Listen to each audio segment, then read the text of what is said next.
예, 안녕하세요. 오늘 행사의 사회를 맡게 된 문학평론가 양순모입니다.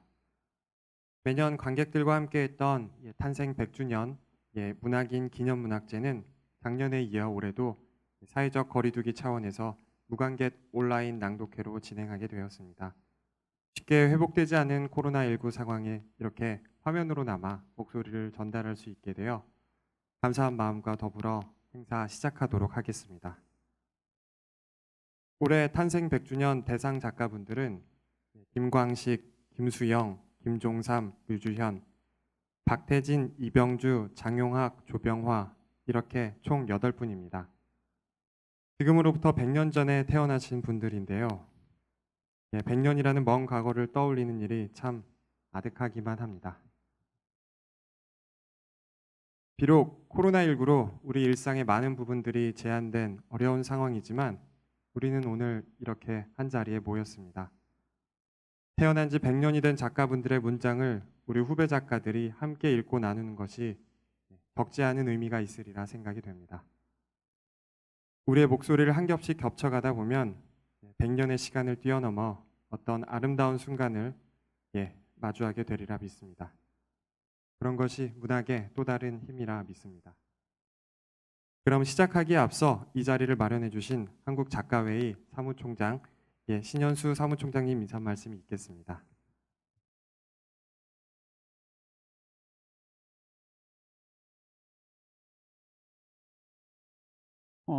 2021, 2021년 탄생 100주년 문학인 문학제 어제 심포지엄에 이어서 오늘 문학의 밤을 진행하고 있습니다.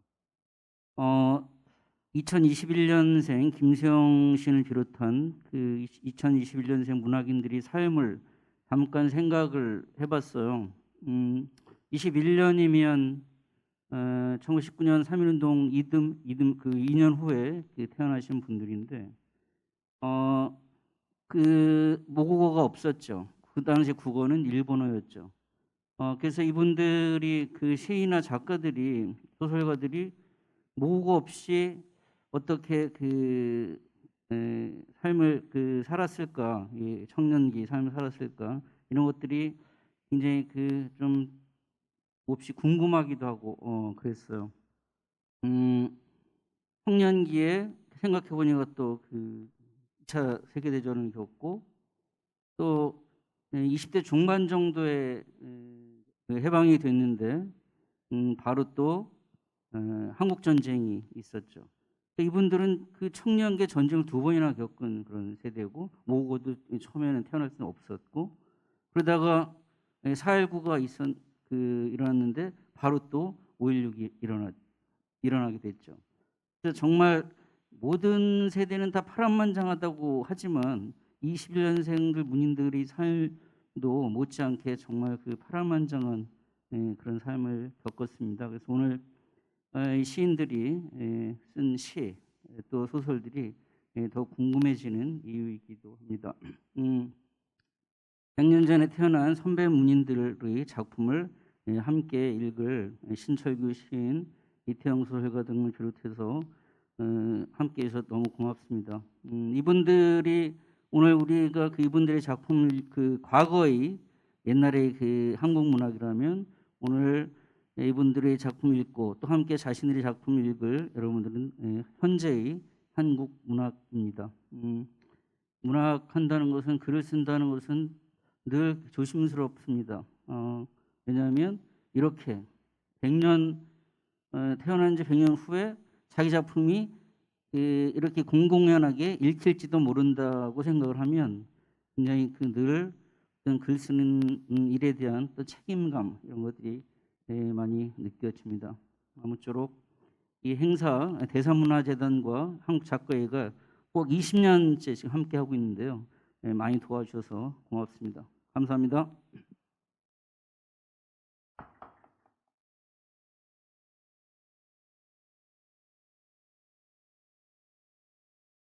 좋은 말씀 감사합니다. 이번 낭독회 100년을 부르는 노래는 총 8명의 낭독자분들이 탄생 100주년 대상이 되는 문인의 작품을 직접 골라 낭독을 해 주시겠습니다. 수많은 작품 속에서 단 한 편의 작품을 고르는 일이 쉽지만은 않았을 텐데요. 또 그렇기에 의미가 남다르게 다가오기도 합니다. 그리고 바로 연이어서 낭독자분들의 작품 낭독이 준비되어 있습니다. 약 100년의 간격을 둔 두 작품을 함께 감상하시면서 잠시 벌어진 시간의 틈새에서 각자의 아름다움이라 말할 수 있는 것들을 발견하는 그런 시간이 되었으면 합니다. 그럼 낭독에 앞서 오프닝 무대를 장식해 주실 뮤지션 분들을 소개합니다. 베이시스트 겸 작곡가 오재영님과 피아니스트 신상희님입니다. 두 분이 연주할 곡은 재즈 피아니스트인 빌 살렙을 존경하는 마음으로 작곡한 곡 라이크 빌, 그리고 그 다음으로 연주할 곡은 어긋난 인간관계 속에서 상대방을 뜻하는 이름 고샤입니다.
예, 두 분 연주 감사드립니다. 이제 본격적으로 낭독을 시작해 보려 합니다. 예, 첫 낭독을 맡아주신 손미 시인부터 차례로 낭독을 이어가겠습니다.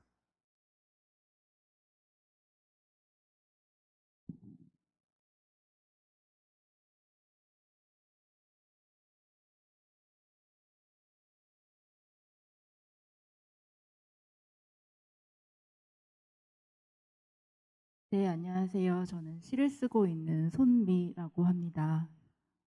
요즘에 회사를 다니고 있는데 반은 죽어 있는 것 같습니다. 그래서 이 육체를 가지고 도대체 어디를 가는 것일까, 나는 무엇을 위해 사는 걸까 고민을 많이 하고 있었는데 김수영 시인의 구슬픈 육체라는 시를 읽으면서 내가 어디로 가야 하는지 다시 한번 생각하게 된 계기가 된 것 같습니다. 김수영 시인에게 저는 큰 빚을 지었는데 그 빚을 갚기 위해서라도 김수영 시인께서 어딘가를 떠돌고 있는 살아있는 저를 좀 데려다 주셨으면 하는 바람으로 구슬픈 육체를 낭송하겠습니다.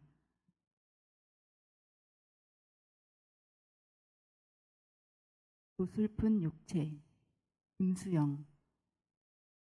불을 끄고 누웠다가 잊어지지 않는 것이 있어 다시 일어났다.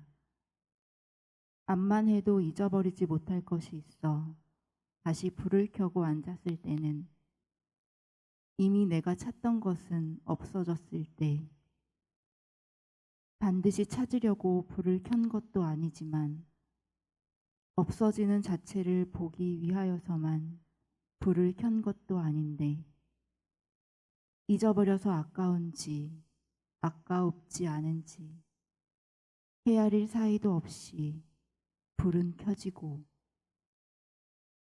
나는 잠시 아름다운 통각과 조화와 영원과 귀결을 찾지 않으려 한다.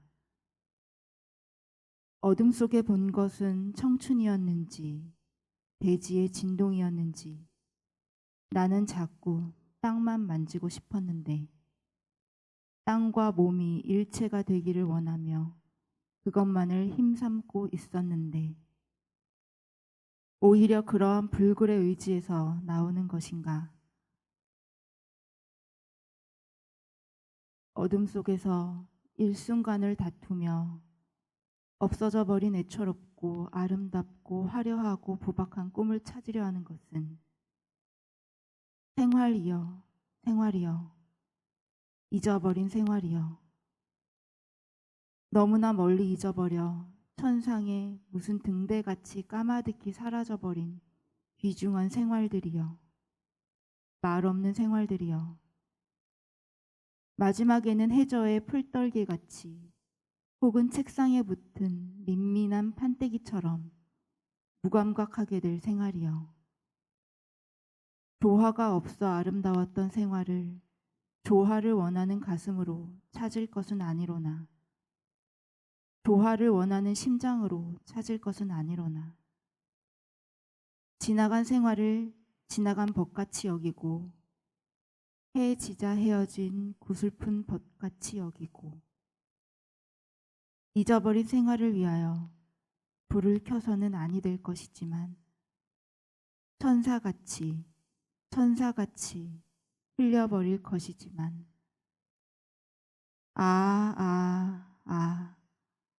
불은 켜지고 나는 쉴 사이 없이 가야 하는 몸이기에 구슬픈 육체여.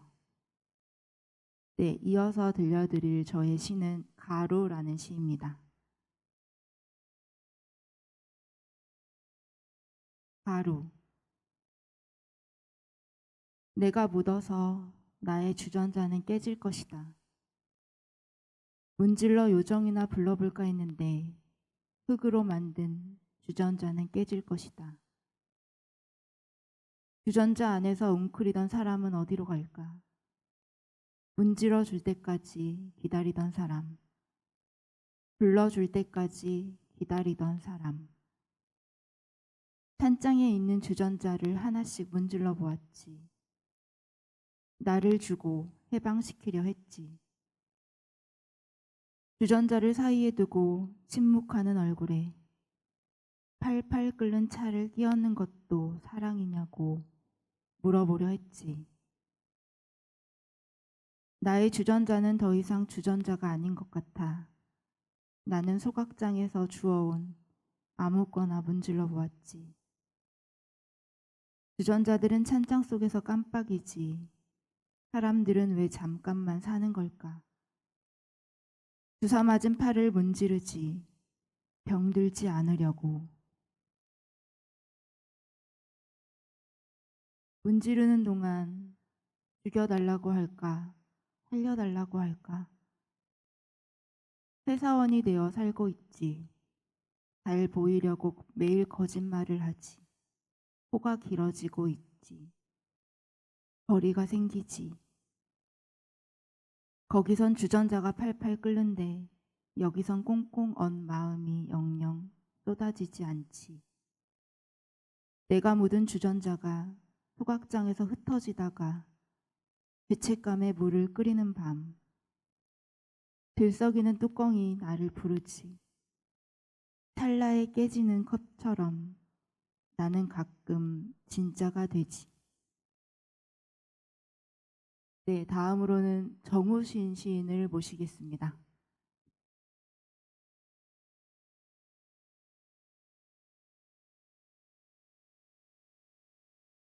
안녕하세요. 시인 정우신입니다. 김종삼 시인은 21년 황해도 은율에서 출생하여 84년 작고하셨습니다. 84년은 제가 태어난 해이기도 합니다. 제가 사랑하는 시인의 100주년 낭독을 한다고 하니 묘한 감정이 도는 것 같습니다. 술과 서양 음악에 흠뻑 빠져 살았던 김종삼 시인은 걷자, 북치는 소년, 라산스카, 불곽담, 물통 등 절창의 시를 포함하여 200편이 넘는 아름다운 작품을 창작하였습니다. 그의 시에는 음악이 흐르고 음악과 어울리는 풍경이 돌고 있는 것 같습니다. 사람들이 생활을 하는 소리가 들립니다. 그가 고심하여 배치하였을 시어의 이면에는 삶의 지난함이 녹아 있습니다. 김종삼의 시 중에서 저는 휴가라는 작품을 선택하였습니다. 김종삼 시인의 휴가는 어떤 모습일까요? 한 점의 그림으로 바꿔서 그릴 수 있다면 어떤 성과, 색과 구도로 이루어진 그림을 상상할 수 있을까요? 눈을 감고 그의 시를 함께 들어보시면 좋을 것 같습니다. 휴가, 김종삼. 바닷가에서 낚싯줄을 던지고 앉았다. 잘 잡히지 않았다. 날개 쪽지가 두껍고 윤기 때문에 반짝이는 물새 2마리가 날아와 앉았다. 대기하고 있었다. 살금살금 포복하였다.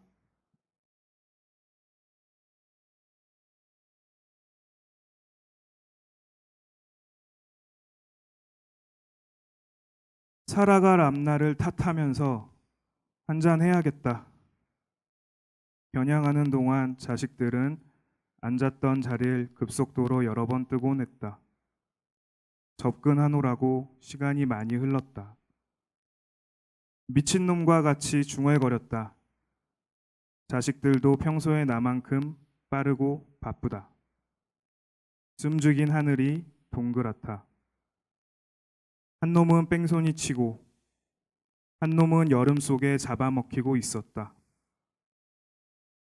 사람의 손발과 같이 모가지와 같이 너펄거리는 나무가 있는 바닷가에서. 다음으로 제 시는 마이 디어 멜랑콜리라는 시입니다. 너는 보이지 않는 신을 믿는 사람. 나는 그게 그렇게 마음에 든다.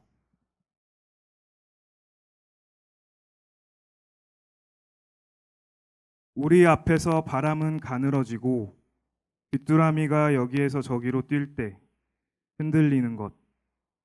섬, 숲, 꿈. 나는 페퍼민트 찻잔 속을 돌고 있다. 풍차와 십자가가 앞다투어 풀을 다스리고 곤충들 얇은 다리를 적시며 물방울을 흘린다. 물의 무릎들 너의 눈물이 되어 걸어 나온다.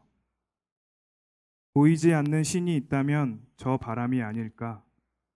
독실한 신도가 있다면 죽어가는 가을 바람을 견디는 거미가 아닐까? 거미줄이 부서질까봐 피아노를 살살 치는 네가 신이 아니고 사람이라는 것이 마음에 든다. 너는 귀뚜라미를 다시 제자리로 옮겨다 주는 사람. 멀리서 부는 바람을 가여워하느라 풍차를 십자가로 보는 사람. 거미처럼 매달리기를 주저하지 않는 사람. 세상에서 가장 쓸모 있는 일을 하면서 쓸모없는 이야기를 좋아하는 사람. 저 나무는 겨울도 아닌데 왜 이렇게 말랐을까? 말하며 초록 눈빛을 반짝이는 사람. 섬, 숲, 꿈. 길을 바꿔놓는 사람. 네가 바라보는 것들이 신으로 생각될까 봐, 사람보다 신을 좋아하게 될까 봐 두렵다.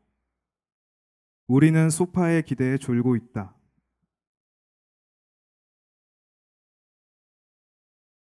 귀뚜라미를 손끝으로 터트리는 꿈이다. 손목이 주렁주렁 달려있는 숲이다.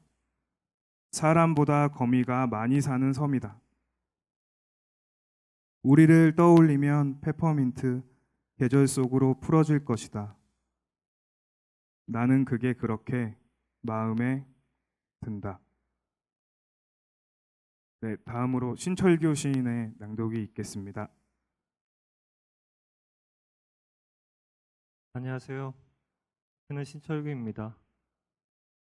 제가 낭독할 시인은 조병아 시인입니다. 조병아 시인은 1921년 경기도 안성에서 태어나서 2003년 봄에 타계하셨습니다. 1949년 시집 버리고 싶은 유산으로 등단하셨고요. 존재와 자연의 조응이 빛나는 작품을 많이 남기셨습니다. 특히 전쟁 기간 동안에는 부산에서 피난을 했었는데 그때 전쟁으로 인해 피폐해진 삶 그리고 어떤 존재의 불안과 우울을 어두운 언어로 풀어내기도 했습니다. 전쟁 기간에 그러니까 50년부터 60년까지도 거의 매해 시집을 내셨더라고요. 부지런한 시인이기도 하셨던 것 같습니다.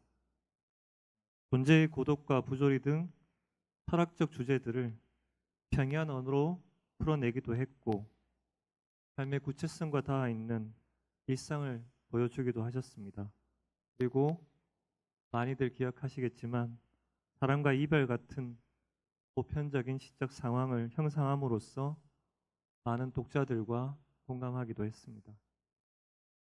오늘 제가 낭독할 시는 편운제기라고 하는 시입니다. 다들 아시겠지만 조병아 시인의 호는 편운, 조각구름이었습니다. 그 조각구름이 머물다 가는 자리에 집을 짓고 싶으셨고 그 집이 경기도 안성에 있습니다. 시를 낭독하겠습니다. 편운제기. 보이는 곳엔 집을 짓지 않으려 했어요. 눈이 오가는 곳엔 집을 짓지 않으려 했어요. 사람의 목소리 들리는 곳엔 집을 짓지 않으려 했어요. 각별히 바쁜 이 무상 부근엔 집을 짓지 않으려 했어요. 이 세상에선 평생토록 집을 짓지 않으려 했어요. 하늘 한 자리 한 생각 묻어 있을 수 있는 동안 그냥 떠 있으려 했어요. 사례가 있는 자리, 사례 속에 누구의 것도 아닌 이 차례 가벼이 떠나려 했어요.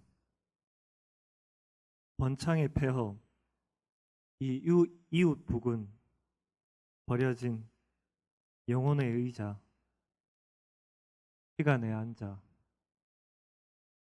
보이는 곳엔 집을 짓지 않으려 했어요. 네, 다음으로 낭독할 제 시는 의자는 생각한다라는 시입니다. 마침 의자가 있어서요. 의자는 생각한다. 의자는 생각하는 사람처럼 앉아 있다. 수평선을 바라보며 수평선이 그려진 그림을 바라보며 구름이 왼쪽 귀로 들어와 오른쪽 귀로 빠져나간다. 다정한 연인처럼 상에 비친 서로를 바라보며 낡아가고 있다. 삶의 절반 동안 기억해야 할 일들을 만들고 나머지 절반 동안은 그 기억을 허무는 데 바쳐진다. 아무도 모르고 지나친 생일을 뒤늦게 깨닫고는 다음 해의 달력을 뒤척거린다. 누군가 자신의 어깨를 툭 치고 이제 문 닫을 시간입니다. 라고 말해주기만 기다리고 있다. 금방이라도 무릎을 짚고 일어설 것처럼 의자 위에 물음표 하나가 앉아 있다. 구름의 초대장은 아직 도착하지 않았다. 네, 다음은 박송희 시인의 낭독이 있겠습니다.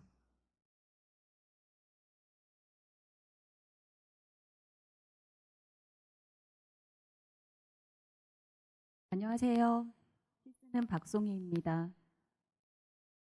2021년 탄생 100주년 기념 문학제에서 제가 낭독할 시인은 박태진입니다. 시 제목은 무엇을 기다리는가입니다. 박태진은 외국어에 능통했던 시인입니다.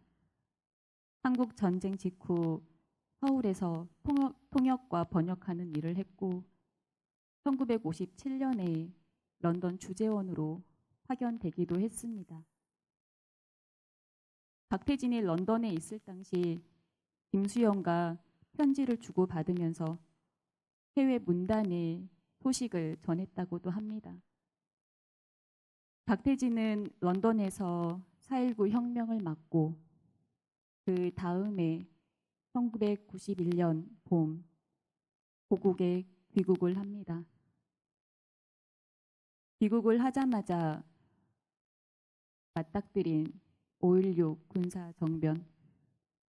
오늘 제가 낭독할 시 무엇을 기다리는가는 박태진이 1961년에 쓴 시입니다. 이전 세대와는 다른 새로운 언어, 새로운 사랑, 새로운 노래를 쓸 것을 주장했던 박태진. 이 시는 총 3장으로 구성되어 있는데 오늘 저는 3장을 낭독하겠습니다. 무엇을 기다리는가? 박태진. 서로 음성이 다르기에 서로의 눈속을 그리워한다. 등을 서로 부비는 여정. 바다는 어저께 브루스. 오늘은 다시 신비.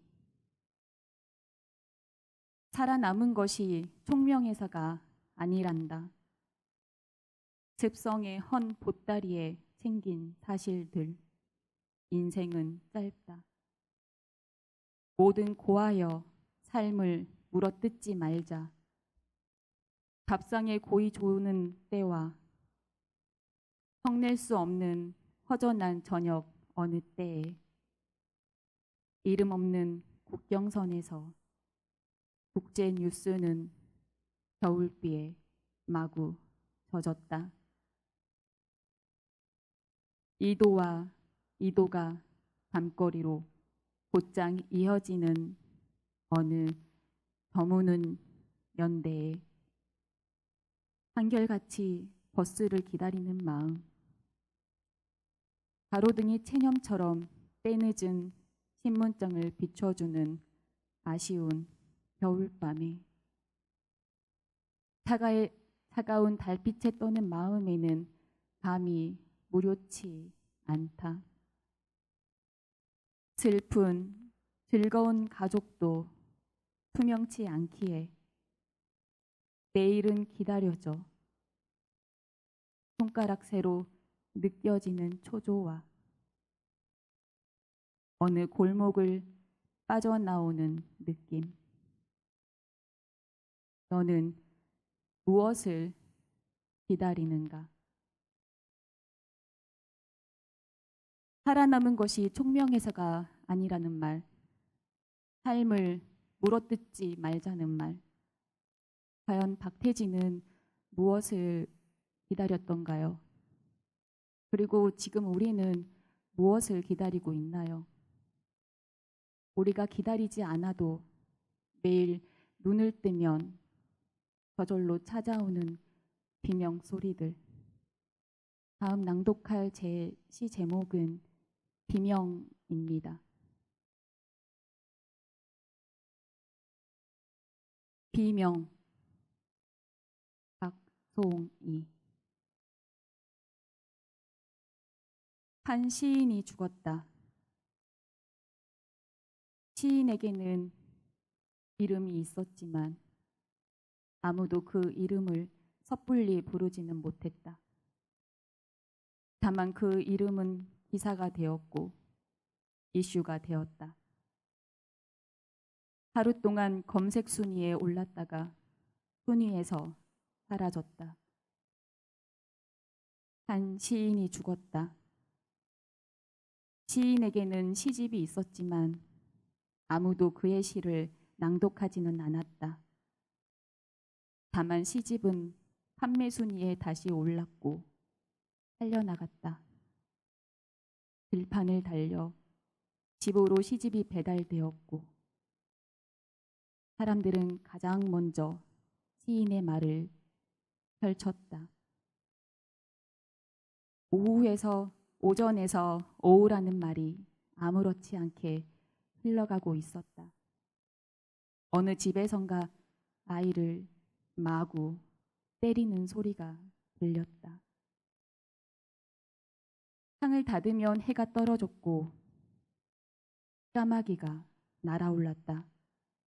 날아오른 까마귀는 금세 사람들 눈에서 사라졌고 사라진 까마귀는 또 어느샌가 사람들 곁에서 누워거리고 있었다. 한 시인이 죽었다. 시인에게서도 시집거 어디에서도 손은 비명의 언어들만 받아줬고 있을 뿐 위로받을 수 있는 손의 언어와 위로할 수 있는 손의 언어는 너무 짧거나 애매하거나 아예 없었다. 바람에 기대어 우는 바람이 차가웠다. 사람들이 집으로 걸어가고 있었다. 이따금 비명이 들려왔다. 입이 없는 하루살이들처럼 시들었다가 아침이 오면 까무러치며 애통할 일이 발견될 것이었다.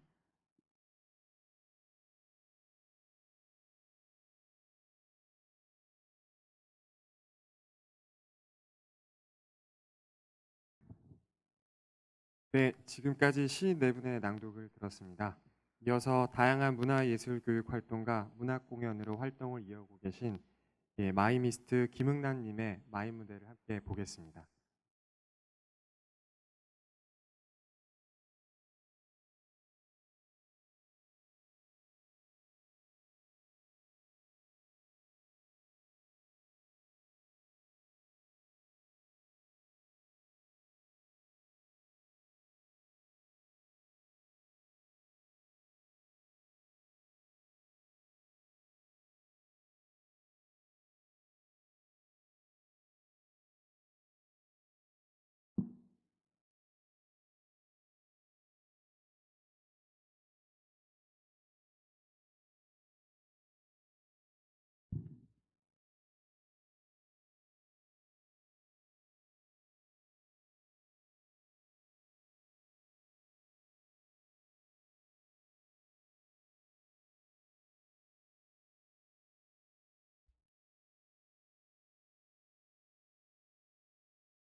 4월 19일에 총격과 혼란으로 말미암아 서울에서만 100여 명이 사망하고 수백 명에 달하는 부상자가 났는데 이들은 시내 여러 병원에 수용됐습니다.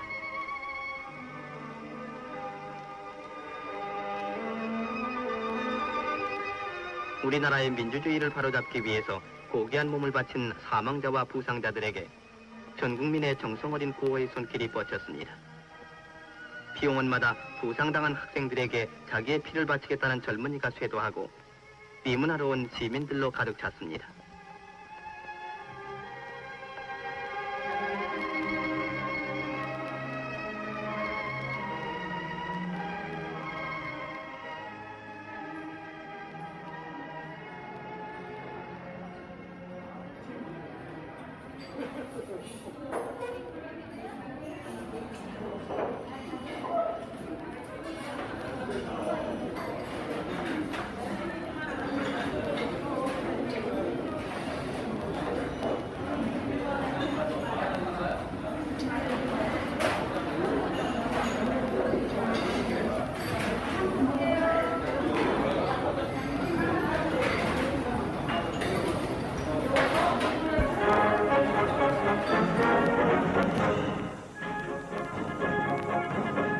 정부는 요즘 대두되고 있는 월남 파병 문제에 대해서 기자회견을 가졌는데 이 자리에서 김 국방부 장관은 비전투부대로 구성된 국군의 월남 파병은 국회의 동의를 얻어 합헌적인 절차를 밟을 것이며 또한 파병 경비 5천만 원은 정부 예비비에서 지출되는데 항해 중에 급식비 등에 쓰일 것이라고 말했습니다.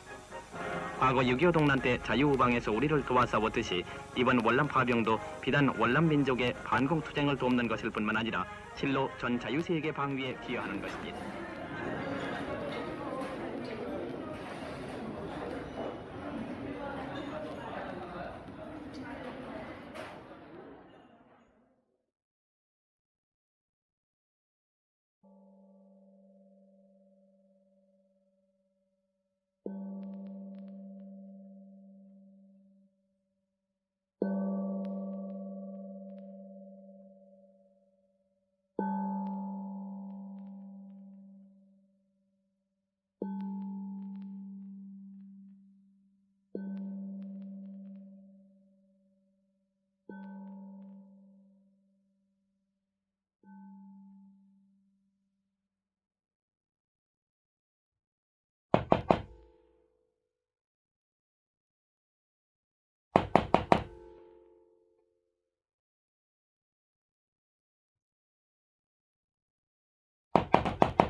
의자가 많아서 걸린다. 테이블도 많으면 걸린다. 테이블 밑에 가로질러 놓은 엮음대가 걸리고 테이블 위에 놓은 미제 자기 스탠드가 울린다. 마루에 가도 마찬가지다.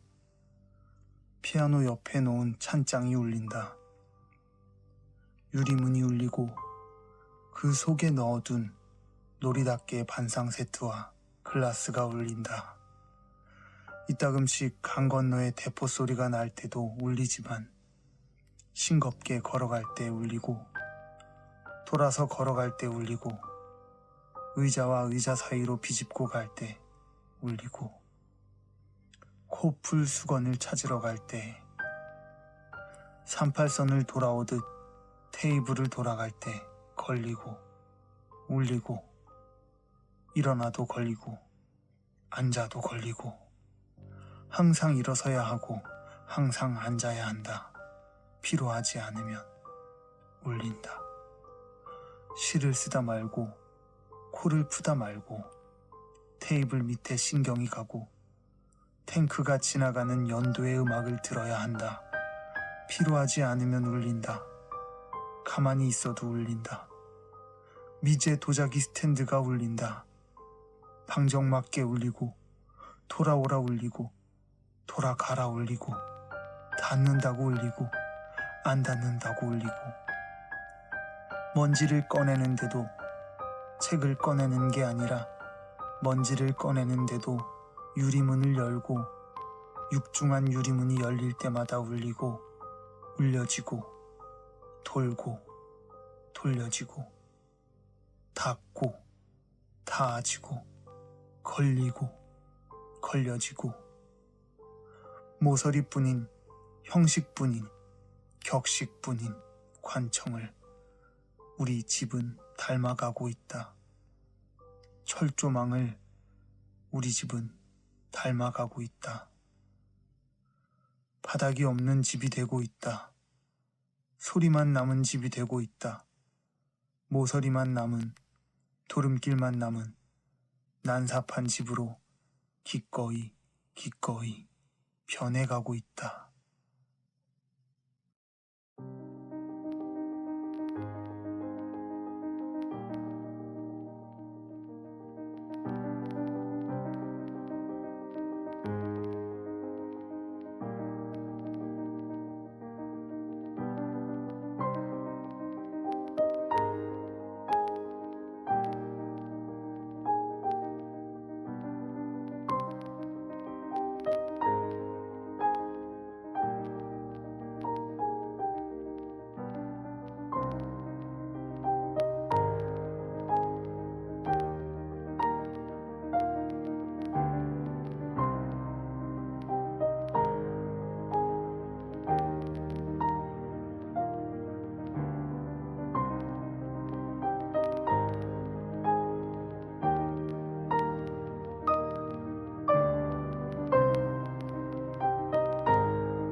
예, 안녕하세요. 저는 소설 쓰는 이태영이라고 합니다. 예, 저한테는 그랑기뇰이라는 제목의 그 책이 하나 있는데요. 이 그랑기뇰이라는 건 프랑스 파리에 있었던 극장 이름인데 보통 끔찍한 인물이 나오거나 잔혹한 살인, 폭동, 폭력, 자살 등의 연극을 다룬 곳이고 이후 이러한 장르를 칭하는 대명사가 되기도 한 곳입니다. 더 이상 물러날 곳이 없는 인간이 어떻게 행동할 수 있을까에 큰 관심을 가지고 있습니다. 그런 지점에서 장용학 소설가의 소설은 되게 큰 매력으로 다가온 지점들이 있습니다. 장용학 소설가는 지나치게 관념적이라는 비평도 있으나 인간의 실존에 대해 이렇게까지 치열하게 생각했던 작가는 세계를 통틀어 봐도 많지 않으리라 생각합니다. 한 번의 절필 후 80년대에 쓴 소설은 이전 소설들만큼 관념적이지는 않으나 현실적이며 개인적인 고통을 인간 존재의 문제로 승화시켜 나가며 이를 작품 속에서 끊임없이 탐구하고 있습니다. 장용학의 소설은 작품의 깊이에 비해 크게 연구되지도 못했고 그 맥을 이어오지도 못한 부분이 있습니다. 100주년을 맞이하여 그의 소설을 조금은 다시 돌아볼 수 있는 시간이 되면 좋겠습니다. 오늘 낭독한 소설은 1985년에 발표한 오늘의 풍물고입니다. 그리고 바로 이어서 제 소설인 감상주의라는 소설을 낭독하도록 하겠습니다.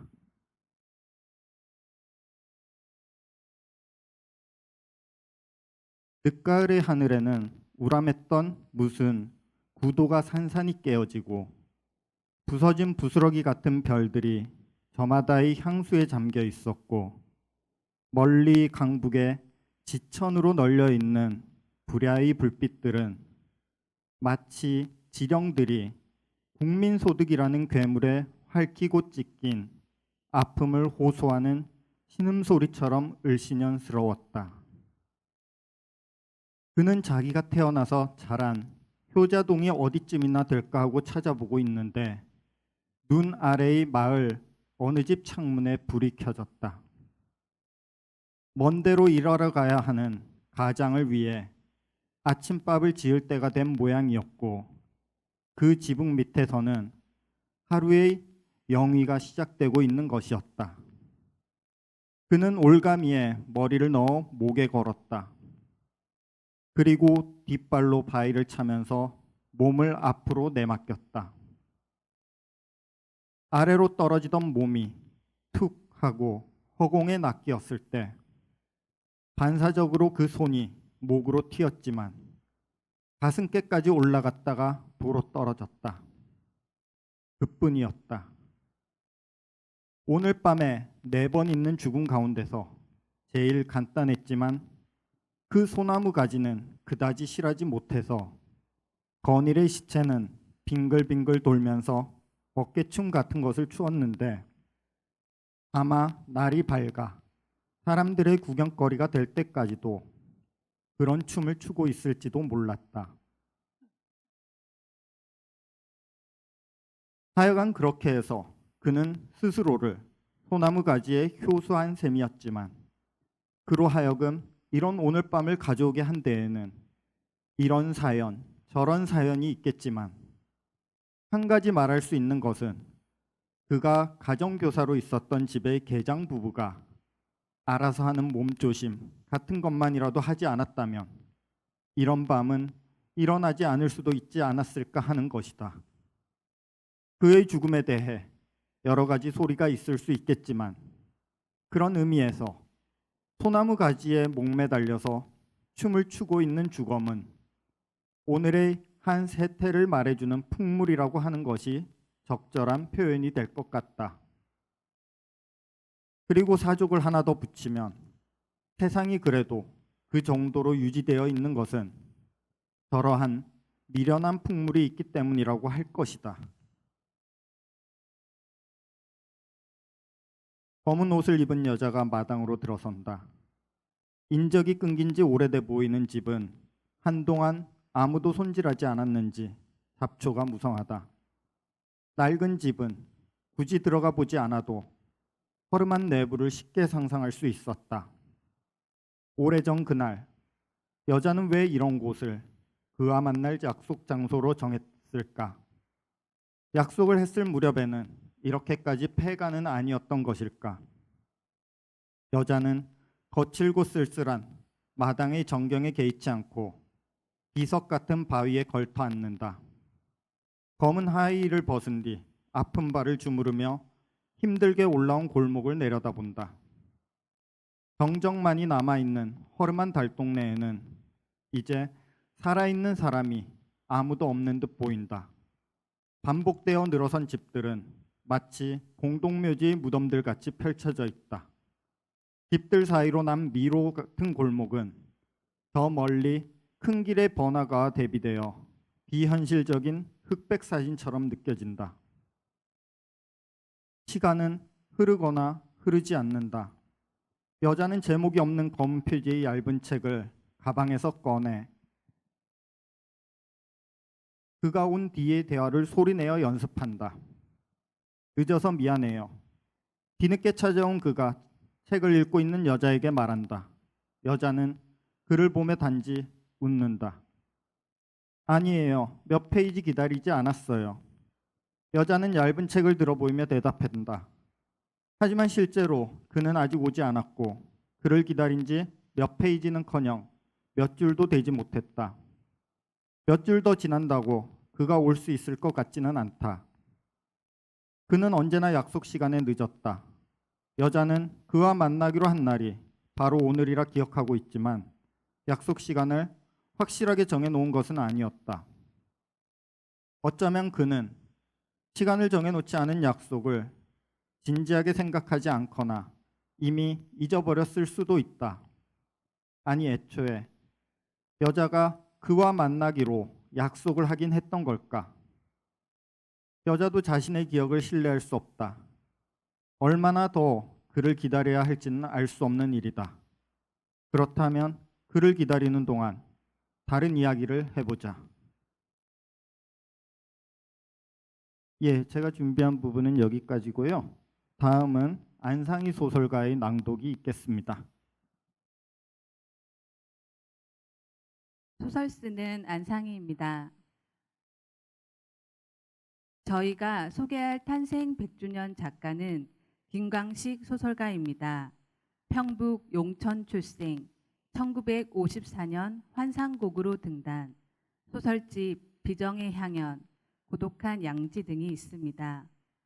낭독할 213호 주택은 김광식 소설가의 단편 소설로 1956년작입니다.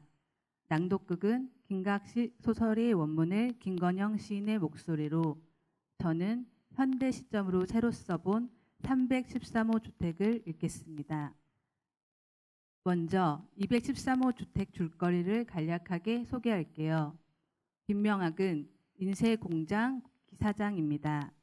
계속되는 기계 고장으로 사장에게 눈치를 받죠. 그만둔 날 그에게 공허함이 찾아옵니다. 친구를 만나 2차까지 하고 집에 들어갑니다. 4동 213호에 사는 김명학은 3동 213호에 들어가 도둑 취급을 받고 유치장에 갇힙니다. 다음 날 아침 파출소로 찾아온 아내와 집으로 가는 길 그는 어떤 행동을 합니다. 그럼 낭독 시작하겠습니다. 기사 김명학 씨는 오늘도 매일과 같은 오후 6시를 지나 공장에서 나와 상도동행 버스를 탔다. 그러나 지금 자기가 어디로 간다는 의식도 없이 손잡이를 붙잡고 흔들려 가고 있었다. 침울한 얼굴이었다. 밀고 덮치고 해도 그는 동상처럼 흔들려 가고 있었다. 김명학 씨는 조경인쇄 주식회사 공장의 기사였다. 오늘은 사장과 공장장 앞에서 권고사직의 이야기를 들었다. 결국은 파면인 것이다. 현명한 기사장은 자기 처신을 어떻게 해야 한다는 것은 여기서 민망한 말을 하지 않아도 잘 이해해 줄 것이라고 하오. 회사의 고충을 네, 알았습니다. 이해해 주어서 고맙소. 기사장은 공장장실에서 사장의 이 말을 듣고 나와 전기실 자기 의자에 앉아 침울한 생각에 자기 자신을 걷잡을 수 없었다. 기사로서의 패배감이 머리를 쳤다. 그러나 사직원을 썼다. 그는 강한 고독을 느꼈다. 공허한 가슴을 느꼈다. 매일같이 매만지고 바라보던 저 인쇄기들을 다시 대하지 못한다는 것으로 이렇게 차가운 고독이 절박해 오는 것일까. 이 공장의 일체가 자기에게 적의를 갖고 자기를 조소하고 자기와는 무관이라는 것이 이렇게도 자기를 공허하게 하는 것일까?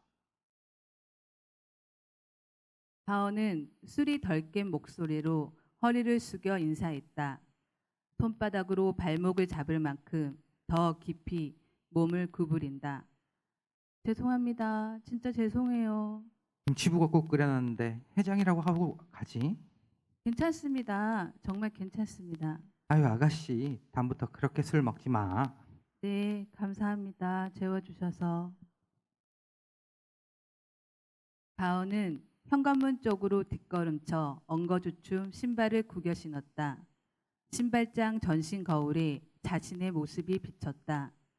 어디서 다쳤는지 왼쪽 눈가에 피고름이 나 있고 반바지 아래 종아리에는 벌겋게 긁힌 자국이 있다. 가온은 고개를 절레절레 흔들며 열려있는 문 밖으로 나갔다. 가온이 나온 자리에 쨍한 한여름 볕이 쏟아진다. 현관문을 닫았는데 초록색 꽃무늬발이 문에 걸렸다. 가온은 찢어질 것 같은 머리가 지끈거리며 현관문 손잡이를 두 손으로 잡았다. 문고리는 자신의 집 손잡이와 달리 서늘한 무늬로 새겨져 있었다. 차마 말로 표현하지 못한 사람의 마음이 촘촘하고 복잡하게 새겨져 있다. 그건 노동에 대한 상실감이었다. 강제로 내보내진 외로움.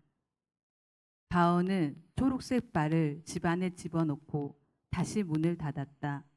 복도를 걸어 나와 비상구 계단으로 올라간다. 자신의 집 앞에 멈춰서 현관문 손잡이를 돌렸다. 차가운 새해 환영이 가온의 손바닥에 닿는다. 눈을 감고 걷던 김명학 씨는 70m쯤에서 눈을 떴다. 틀림없는 자기 집 앞이었다. 그는 현관에 들어가 옷저고리를 벗어던지고 곳간으로 나가 삽을 들고 나오는 것이었다. 그리고 길가에서 현관으로 들어간 뜰길에 발자국을 내어놓고 그 발자국 하나하나를 파내는 것이었다. 아내는 보다 못해 여보, 왜 이러세요? 왜 이래요? 왜 이러긴 뭐가 왜 이래? 그는 곳감 담 밑에 가서 벽돌을 안고 왔다. 벽돌을 수없이 날라놓고 그 발자국 구멍에 벽돌 둘씩을 가지런히 놓고 발디딤길을 만드는 것이었다. 아내는 무슨 영무인지 모르고 이러한 남편이 슬프게만 보였다. 여보, 당신 정말 이게 뭐예요? 사람이 돌기도 한다더니 정말 돌았어? 돌아? 누가? 돌지 않기 위해서 이렇게 해놓는 거야? 그는 발디딤길이 되자 몇 번이고 그 발디딤길을 걸어본다. 또 눈을 감고 걸어본다. 아내는 남편이 가여웠다.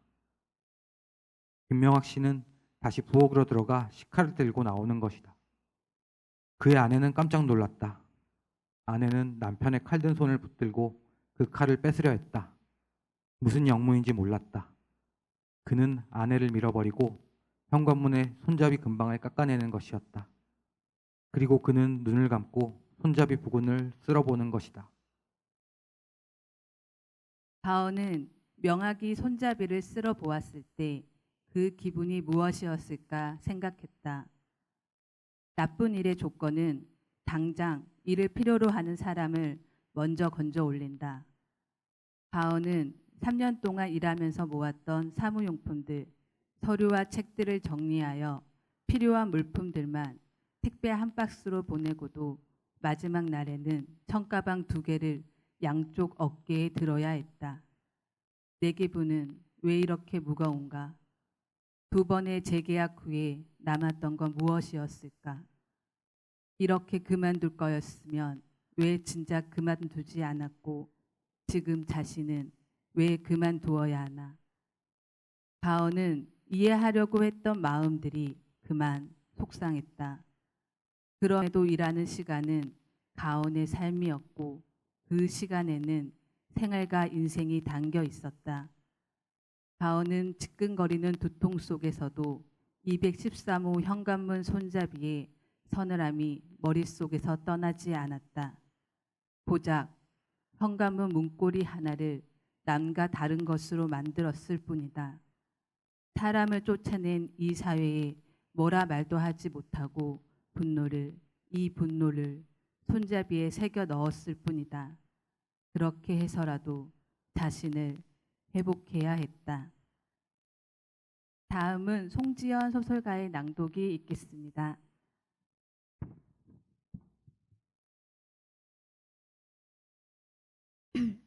안녕하세요. 소설 쓰는 송지연입니다. 어둠 속에 있을 땐 몰랐는데 여기 굉장히 눈이 부시네요. 네.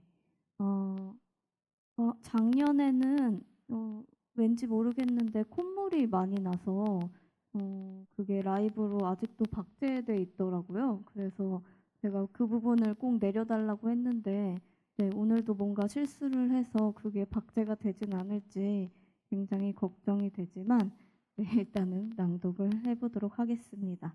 제가 오늘 낭독할 작가는 류주현 소설가고요.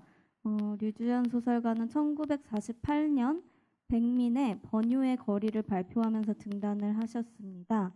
6.25 전쟁 일어나고 나서 국방부 편집실에서 편수관이 되어서 기관지 국방을 편집하셨고 전쟁이 좀 심화되었을 때는 대구로 피난을 가신 뒤에 1954년부터는 서울로 올라와서 전업 작가로 살아갔다고 합니다. 네, 전업 작가로 어떻게 사셨을지 너무나 궁금했는데 비결은 6, 70년대 신문연재에 매달리셨다고 해요. 그래서 20편이 넘는 장편 소설과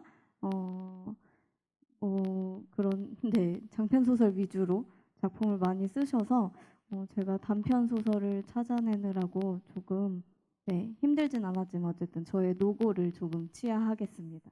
네, 제가 낭독할 작품은 류주현 소설가의 허입니다. 허, 햇볕이 영굴다. 5월도 상순. 그리고 오후면 햇볕이 쨍 하고 영근다. 봄도 이제는 저물어 간다. 다투어 피던 봄꽃도 낙화지고 시들은 후에 연약한 새잎이 야들거리면 바람은 낙이 타고 햇볕은 쨍 하고 여문다. 꽃잎이 그 빛이 화사했다고 해서 연초록의 신록이 무색해할 필요는 없다.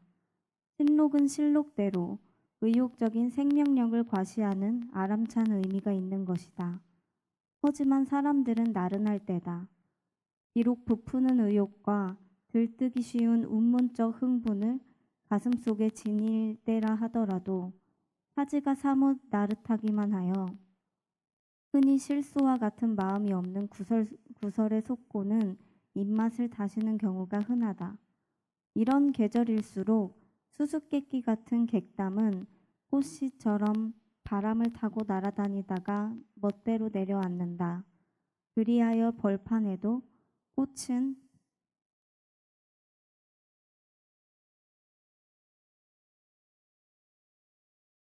피는 것이다. 선의도 악의도 아닌 실수와 같은 화제의 꽃을 피운다. 상상해보는 것이 좋겠다. 여기 한 나그네가 있다. 무엇인가 지쳐버릴 듯한 한 나그네가 길을 가고 있다. 5월 상순에 쨍 하고 여무는 햇볕을 잔등에 지고 타박거리기만 하는 모래밭길을 허청허청 걸어가고 있는 한 나그네가 있다. 그는 생각하며 걷고 있다. 그가 생각하는 것은 부푸는 의욕도 대견한 보람도 아닌 성쉽다. 오히려 안개처럼 서리는 회한인 것 같다. 그는 이따금 머리를 흔들었다. 머릿속엔 불안이 꽉 차 있다. 다른 일체의 사고력을 견제할 만큼 유쾌하지 않은 불안이 꽉 차 있다. 그는 목적하고 가는 마을에 이르렀을 순간 자신의 초라한 모습을 연성하면서 한 발 한 발 그 마을, 상마을을 향해 모래밭길을 걸어가고 있는 것이다. 만나는 사람마다 멸시와 경계와 증오에 찬 눈초리로 자기를 바라볼 것을 예상하지 않을 수 없다. 네, 네, 제가 낭독할 저의 소설은 진강이의 액센트라는 소설의 일부입니다. 진강이의 액센트. 진강이가 차를 몰고 도착한 것은 오후 8시쯤이었다. 그 차로 말하자면 진강이 아버지가 진강이가 20살이 될 적에 친구에게 빌려준 돈 대시 받아온 이제는 10년이 다 된 회색 액센트였다. 나는 진강이를 기다리며 분리수거를 하고 있었다. 마침 오늘이 분리수거를 하는 요일이라 다행이었다. 약속을 기다리며 할 일이 있다는 것은 즐거운 일이다. 나는 약속 시간보다 먼저 가서 기다리는 것을 좋아한다. 그렇지만 내가 약속 장소에 먼저 도착하는 일은 좀처럼 없다. 일부러 그런 것도 아닌데 나는 매번 약속에 늦는다. 약속 시간이 다가오면 왠지 모르게 간단한 일도 수행하기 힘들기 때문이다. 보통은 휴대폰을 잡고 침대에 모로 누워서 약속이 취소되기만을 기다리는데 그런 일은 당연히 일어나지 않는다. 결국 나갈 시간은 다가오고 그제야 미뤄두었던 준비를 시작한다. 그러다 보면 필히 약속에 늦게 된다. 나는 내가 좋아하는 일조차 할 수 없는 종류의 사람인 것이다. 분리수거를 마치고 담배를 피우려는데 진강이 차가 비상등을 켜고 아파트 입구로 진입했다. 차가 정차하길 기다렸다가 조수석 창문을 살짝 두드렸다. 진강이가 안에서 버튼을 눌렀고 문이 열렸다. 나는 조수석에 앉아 안전벨트를 매며 물었다. 왜 이렇게 늦게 왔어? 막힐까봐 퇴근 시간 지나고 왔지. 진강이는 침착해 보였다. 멀리 가야 하니까. 진강이의 차가 출발했고 나는 담배를 피우지 못한 채로 다음 휴게소까지 가야 한다는 것에 불안을 느꼈다. 차가 아파트 입구를 빠져나갔다. 다행히 날씨는 좋았다. 진강이의 운전 실력을 못 믿는 것은 아니었지만 그래도 날씨가 좋다는 것이 불안을 좀 달래주긴 했다. 조수석에 앉은 사람은 불안해하지 않아야 한댔는데 나는 어떤 역할을 수행하는 데에 재능이 없다. 네, 다음은 임승훈 소설가의 낭독이 있겠습니다.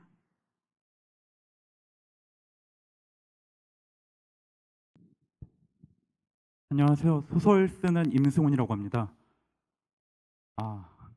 이거 아까 그 송지현 소설가가 말씀하신 것처럼 이게 전태일 기념관 무대가 좀 특이하진 않죠. 무대들이 많이 그러니까. 이거 조명이 밝아서 무대 위에 올라오면 앞이 보이질 않거든요. 제가 근데 재작년에 이것 때문에 실수한 적이 있어요. 너무 긴장해가지고 그때 어떤 행사가 있었을 때 무대 위에 올라와서 말을 하다가 그대로 고장나 버린 적이 있거든요. 한참 동안 아무 말도 못 하다가. 네. 그래서 지금 말씀드리고 싶은 건 뭐냐면 그때 PTSD가 다시 올라온다는 거예요. 굉장히 긴장을 해가지고 아까 전에도 어떤 것 때문에 깜짝 놀랐다는 거예요. 뭐냐면 제 앞에 소설가들이 우리 선배 소설가들을 소개할 때 다 1921년생이라고 하더라고요. 근데 진짜 깜짝 놀랐어요. 아니 어떻게 이런 우연이 다 있지? 이병주 소설가도 1921년생이잖아요. 생각해보니까 이게 탄생 100주년 행사더라고요. 네, 아까 그 정도로 긴장해 있었습니다. 지금 이거 준비한 얘기 아니에요.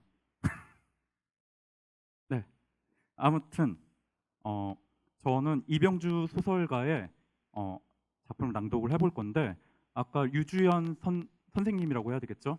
선생님이 송지현 소설가 소개하길 20여 편의 장편 소설이 있다고 하는데 저희 이병주 선생님은 평생 80권 정도의 책을 쓰셨어요. 45세 등단해서. 그래서 저는 소설 중에 뭘 고르고 하는 게 너무 힘들더라고요. 그래서 아예 그럼 이렇게 거장이면 직접적으로 한 말 중에서도 뭔가 뜻깊은 게 있겠다 싶어서 수필집을 좀 뒤졌습니다. 그래서 거기 있는 수필 한 편을 낭독을 해볼 거고요. 잠깐 이병주 소설가에 대해 소개를 해보자면 탄생 100주년 행사니까 1921년 출생이고요. 좀 늦은 나이에 등단을 하셨어요. 45살에. 그때부터 작품 활동을 시작을 했는데 매달 장편소설 한 권 정도의 원고를 썼다고 합니다. 그리고 그렇게 많이 썼다는 건 아마 청탁이 많았다는 거겠죠. 70년대는 굉장히 인기가 많아가지고 이병주를 읽은 사람과 읽지 않은 사람으로 나눠라 이런 말조차 있었다고 그래요.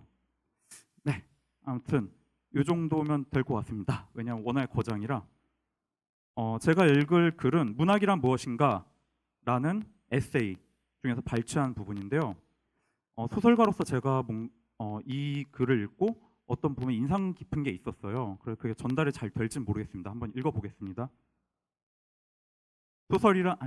잠깐만요. 문학이란 무엇인가? 언어를 수단으로 하는 문학은 필경 사상의 예술일 수밖에 없다. 그런데 문학을 사상의 예술이라고 할 때 그 사상이란 작품 속에 담긴 사상의 내용만을 가리키는 것이 아니고 그 전달의 방식까지 포함해서 말하는 것이다. 가령 다음과 같은 묘사가 있다고 치자. 의사는 병자의 맥박을 짚었다. 임종 시간을 확인하기 위해서였다. 아마 의사의 뇌리엔 카운트다운이 진행되고 있을 것이었다. 9, 8, 7, 6, 5, 4, 3. 이동안 병자의 의식은 선명하다. 들창에 달이 걸렸다. 이웃방 라디오가 일기예보를 알리고 있다. 내일의 날씨는 청명합니다. 하나의 사람이 죽어가고 있다고만 해도 사실의 전달로선 충분하다. 월광과 비디오는 도리어 사족이다. 그런데 문학은 들창에 걸린 달을 필요로 하고 청기예보를 필요로 한다. 바로 이 전달의 방식까지가 사상이란 뜻이다. 색, 형으로 나타나는 예술은 직접적으로 감관에 호소하기 때문에 그만큼 강력하다. 그러나 그것은 국한적이고 감동의 기간이 짧다. 이와는 반대로 언어의 징표로서 제시되는 문학은 선명하진 못하지만 읽는 사람의 협동을 얻어 무궁무진한 이미지로 전개되기도 하여 갖가지 사상의 파도를 일게 한다. 즉 누구에게나 내일이 없는 그날이 있을 것이란 암시의 뜻보다도 내일이 없는 그 사람에게 있어서 내일의 일기예보가 어떠한 것일까 하는 사고를 사람으로 하여금 유발하게 한다는 데 의미가 있다는 것이다. 사상을 흔히 이데올로기로만 생각하고 있는 경향이 있지만 문학에 있어서의 사상은 그보다 넓고 깊고 절실해야만 한다. 이데올로기는 문학에 있어서 이미 경화된 덩치에 불과하다.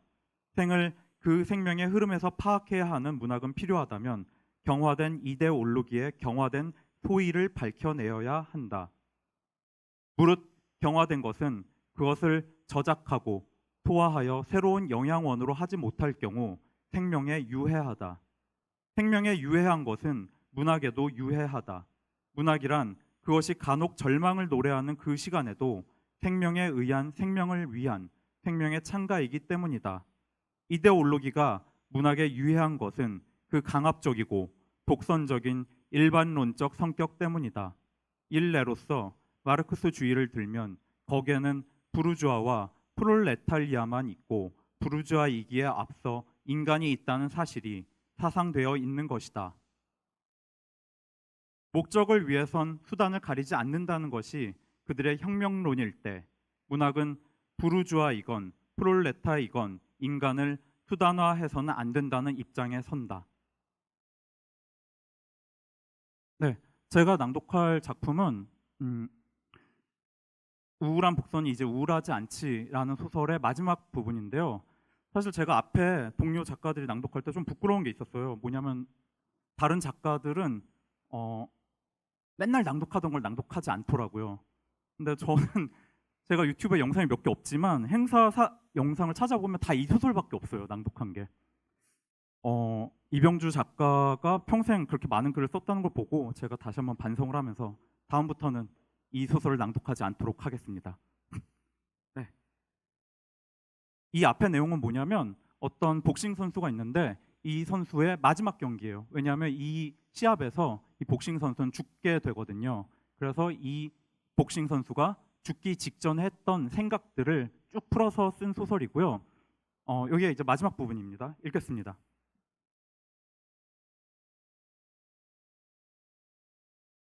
폭우가 쏟아지는 3월 24일 14시 28분 21.05초. 지금 이 순간 링 아래의 작은 테이블에 놓인 스톱워치는 1분 21초를 가리키고 있었다. 1분 22초가 됐을 때 나는 바닥에 누워 있을 것이다. 정확하게는 이렇게 될 것이다. 응우옌의 카운터 펀치는 대략 1톤의 힘을 귀 안쪽 세방고리관에 전달할 것이다. 세방고리관의 충격에 제 기능을 발휘하지 못하면서 내 몸은 일시적으로 통제할 수 없는 상황에 빠질 것이다. 그러면 대략 4.2kg에 달하는 내 머리를 받치고 있던 목의 근육은 콩나물처럼 흐물흐물해질 것이고 머리는 격렬하게 흔들릴 것이다.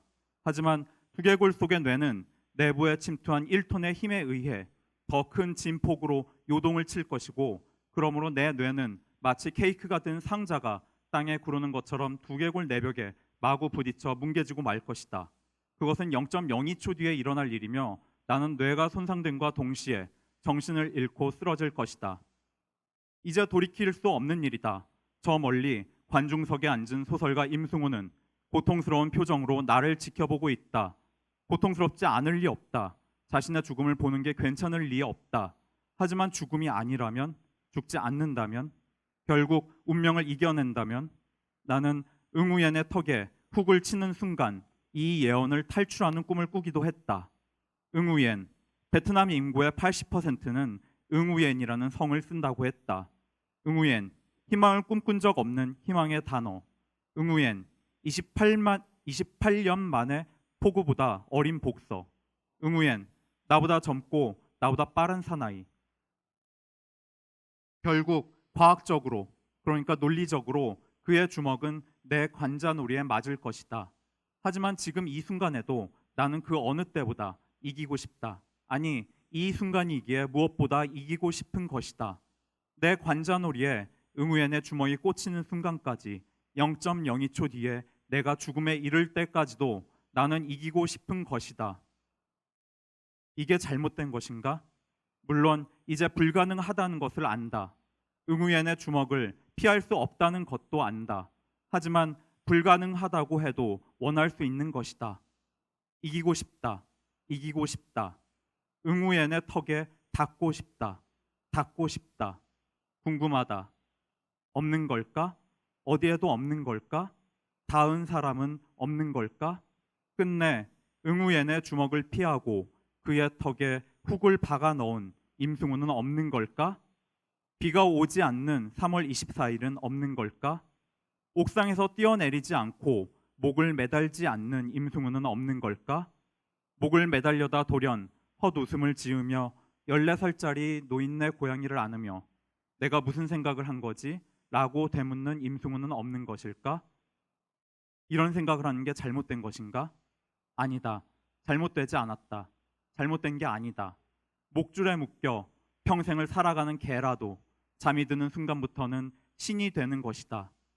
어쩌면 그 개는 전생의 예수였는지도 모를 일이다. 그게 인생인 것이다.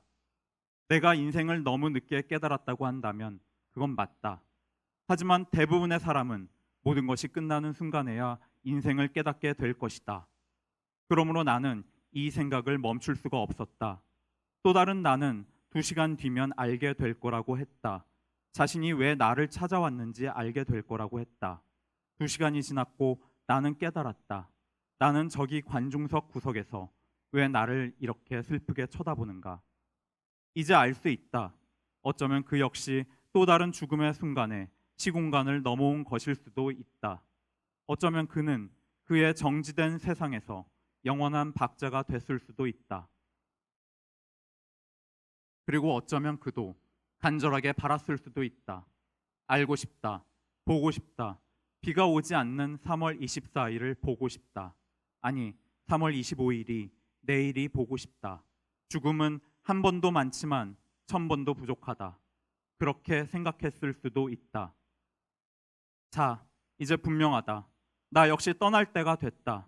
이제 내 인생은 0.02초 남았다.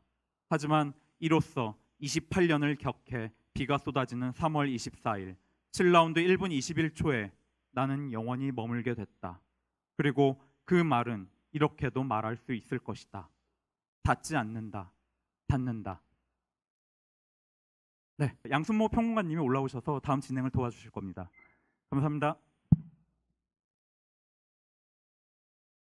오늘 준비한 낭독은 모두 마무리가 되었습니다. 끝으로 불어로 음유신이라는 뜻을 가지는 트루베르의 공연이 있겠습니다. 시를 노래로 만들어 무대에서 관객들과 소통하는 트루베르는 작년 리더이자 래퍼 피티컬의 작고로 지금은 나디아님 혼자서 무대 활동을 하고 있습니다. 첫 곡은 이번 탄생 100주년을 맞은 시인 김수영의 풀을 노래로 재해석한 곡이고요. 그 다음으로는 박두진 시인의 도봉에서 차관한 곡이 준비되어 있습니다. 그럼 두 시인의 육성을 트루베르의 생생한 목소리로 청해 듣겠습니다.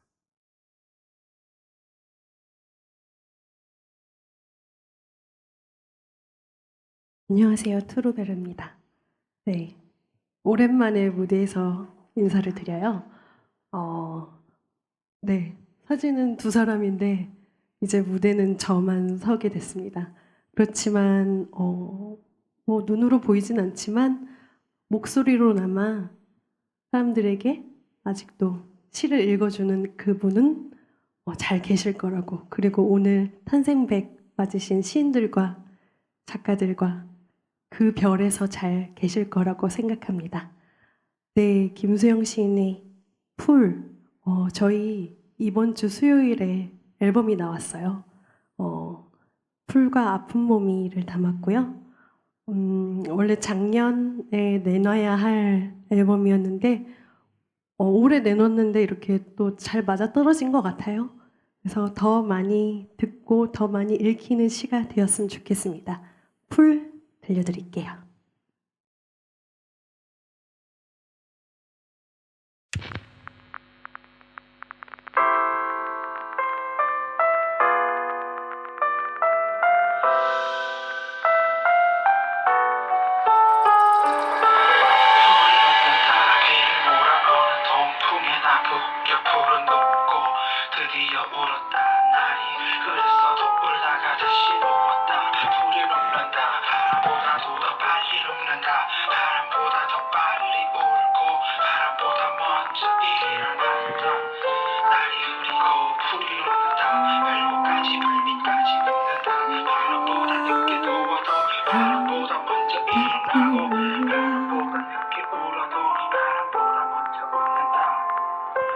날이 흐리고 불뿌리가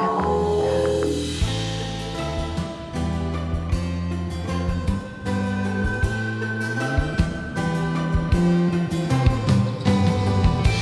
불이 녹는다. 비를 몰아오는 동풍에 나 붙여 불을 눕고 드디어 울었다. 날이 흐려서 더울다가 다시 누웠다.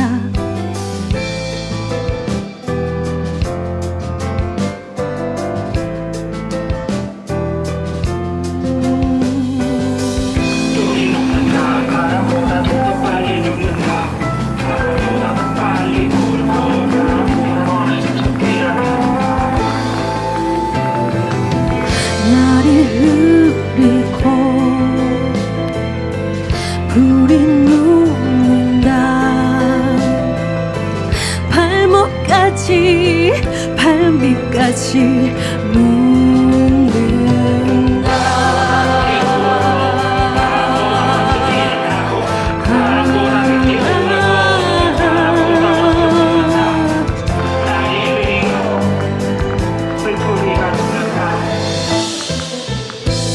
불이 녹는다.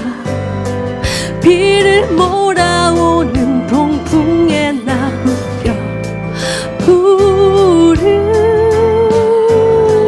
눕고 드디어 울었다. 날이 흐려서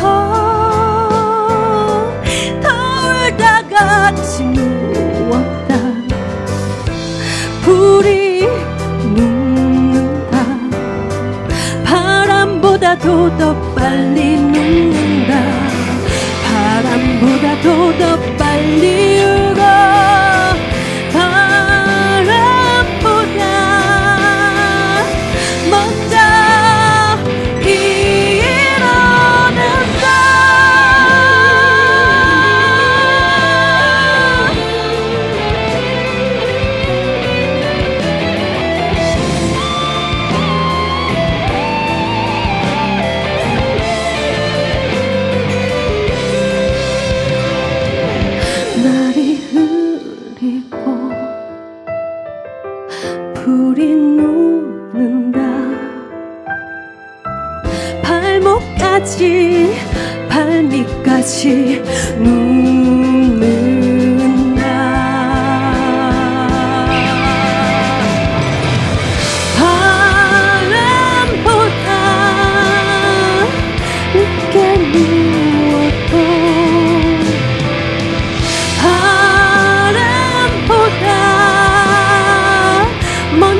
일어나고 바람보다 늦게 늦어도 바람보다 먼저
감사합니다.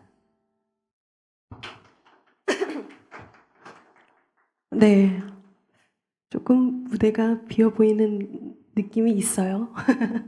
네, 김소영 시인의 풀이었고요. 진짜 음악 작업을 하면서 이렇게 힘들었던 적은 없었던 것 같아요. 그리고 김소영 시인의 시를 읽으면 읽을 때마다 이제 조금 더 알 것 같다라는 느낌이 있어요. 그리고 저한테 말해주는 느낌이 있어요. 꺾이지 말고, 뽑히지도 말고, 누워도 되니까 괜찮을 때 다시 일어나라고 저한테 말씀해 주시는 것 같습니다. 네, 저는 풀을 그렇게 생각하고 그렇게 불렀어요. 오늘 탄생 100주년 문학인 기념 문학제 마지막 무대를 장식하게 되어서 너무 영광이고요.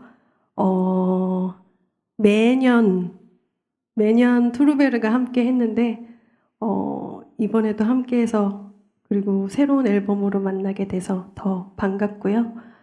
다음 내년에도 더 좋은 곡으로 무대에서 인사드리겠습니다. 네, 그러면 마지막 곡 이번도 2016년 정도에 만든 박두진 시인 100주년 때 만든 곡이에요. 박두진 시인의 도봉 들려드리면서 인사드릴게요.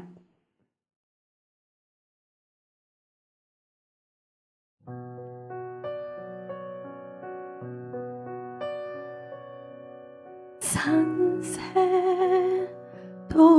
날아와 우짖지 않고 구름도 떠가고 오지 않는다. 인적 끈인 곳 홀로 앉은 가을 산의 어스름 호이 호이 소리 높여 나는 누구도 없이 불러보라.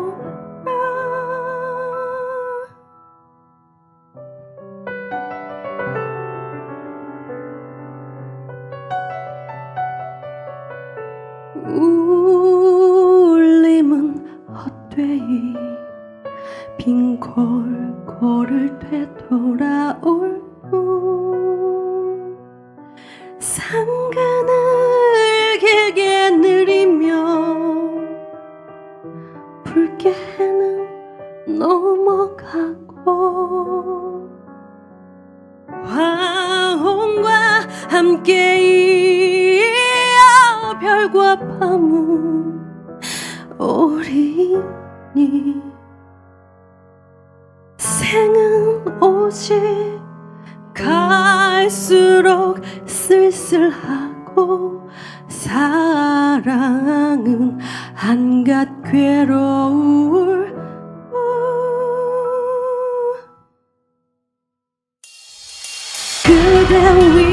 위하여 나는 이제도 이 긴 밤과 슬픔을 갔거니와 밤을 그대를 나도 모르는 어느 마을에서 쉬느냐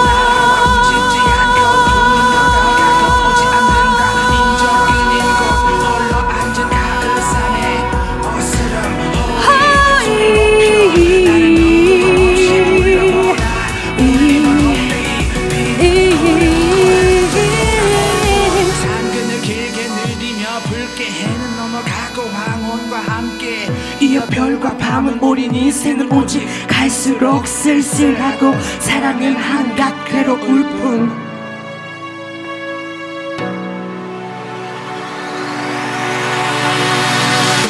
그대 위하여 나는 이제도 이 긴 밤과 슬픔을 갔거니와 이 밤을 그대는 나도 모르는 어느 마을에서 쉬느냐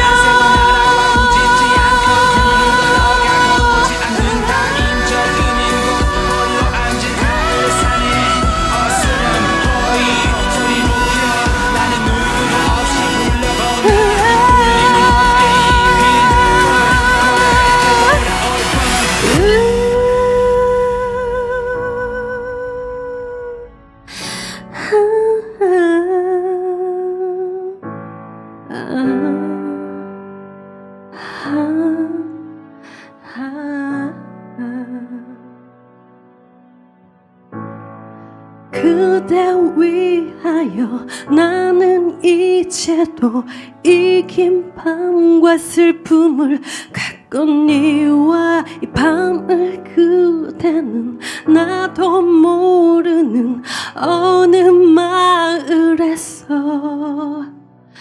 쉬느냐. 감사합니다. 트루베르였습니다. 네, 트루베르의 인상적인 공연까지 모두 잘 들었습니다. 어떠셨나요? 긴 시간 낭독을 함께하며 지친 마음의 위로를 느끼기도 하고 또 처음 접하게 된 작품을 마음 한구석에 담아가기도 하며 기억의 저편에 잊고 있던 문장을 발견하기도 했을 겁니다. 어떻든 간에 앞으로 나아가기에도 부족한 시간들 속에서 잠시나마 뒤를 돌아보고 또 머무르게 하는 시간이 되었으면 합니다. 그런 시간들 속에서 우리는 또 다른 성장을 거듭하는 것이라 믿습니다. 탄생 100주년을 맞은 문인들의 정신을 다시금 느끼며 이제 우리는 다시 앞으로의 오늘을 미래를 살아가겠습니다. 오늘 준비한 행사 100년을 부르는 노래에 막을 내리며 긴 시간 함께해 주신 여러분들께 감사의 말씀을 드립니다. 감사합니다.